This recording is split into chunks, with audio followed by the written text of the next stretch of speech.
That soldier had the rank of, what the fuck is that word? Colonel. Colonel? No, it can't be that. It's got like 6 O's in it. But I can see the word colon right there.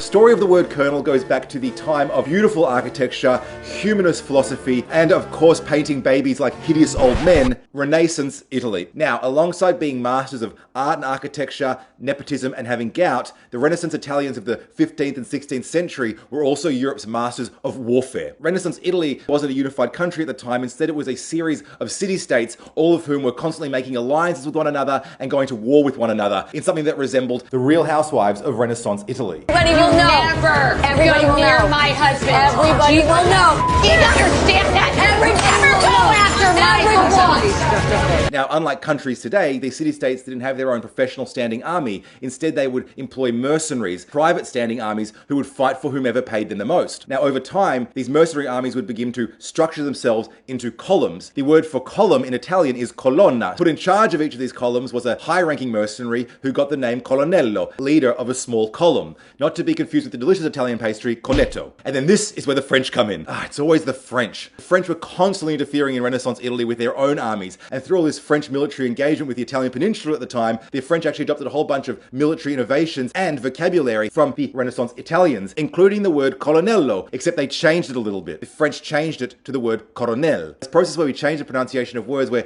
2 instances of the same sound happen close together has a name. It's called dissimulation, and it quite commonly occurs with R's and L's. So the French took all that Italian military vocabulary, changed the word colonnello into coronel, and then of course the English took all that French military vocabulary, including the word coronel, which they added their beautiful English lilt to make it colonel. Fresh in the drink, Governor.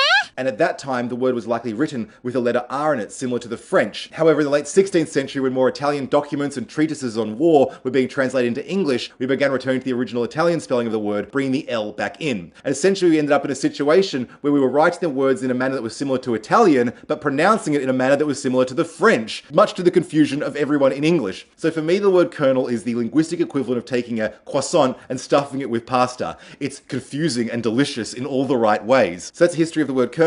I'm Rupert, lover of etymology and words, building spellcaster. Check it out and hit me up with feedback. See you later.